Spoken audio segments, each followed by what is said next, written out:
Hello दोस्तों। ये जो स्टेटमेंट है, पहला जो question with reference to Indian economy consider the following statements.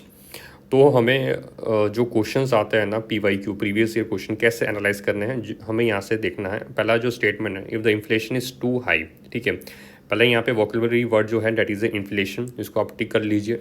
Second यहाँ पे जो दिया है, डेट इज़ द RBI, ठीक है। और तीसरा जो है गवर्नमेंट सिक्योरिटीज़। तो इसके बारे में आपको पढ़ना है अच्छे से, ठीक है। एक लूज़ पेपर ले लीजिए और इकोनॉमी लिख के उसके अंदर एक वोकेबलरी का पेपर बनाइए, ठीक है।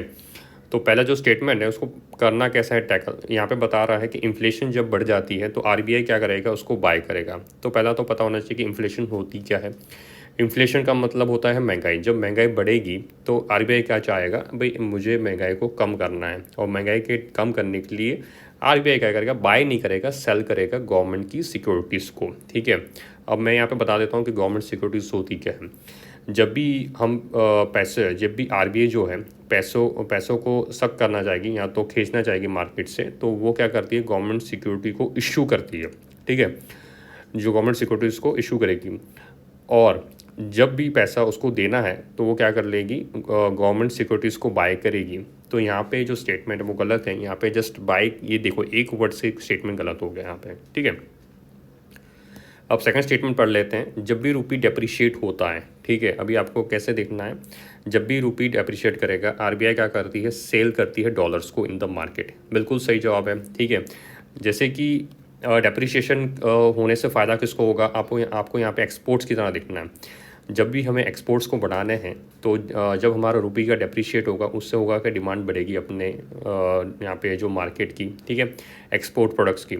तो RBI क्या चाहेगा, मैं अपने जो डॉलर है उसको सेल करूं। जब भी डॉलर को सेल करेगा, डॉलर की डिमांड बढ़ जाएगी, डॉलर की सप्लाई बढ़ जाएगी, ठीक है।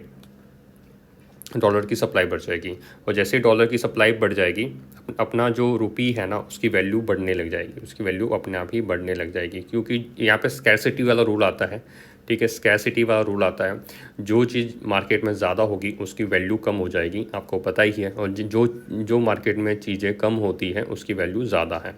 तो यहाँ पे बिल्कुल सही है, RBI क्या करेगा, डॉलर को सेल करेगा। तीसरा जो स्टेटमेंट है, if the interest rate in the USA और the European Union were to be fall, ठीक है। जब भी इंटरेस्ट रेट फॉल कर रहा है, that is likely to induce RBI to buy the dollar, ठीक है। अब यहाँ पर आपको यहाँ पे इन्वेस्टर की तरह सोचना है। जब भी आप इन्वेस्टर्स हैं, ठीक है, तो आपको पता है कि भाई मेरा इंटरेस्ट रेट यहाँ पे फॉल हो रहा है, ठीक है, यूरोपियन और USA। तो RBI क्या करता है, RBI क्या करता है, चलो भाई इंटरेस्ट रेट कम हो रहा है तो पैसा ज़्यादा मार्केट के अंदर हम डॉलर को ले लेते हैं, ठीक है।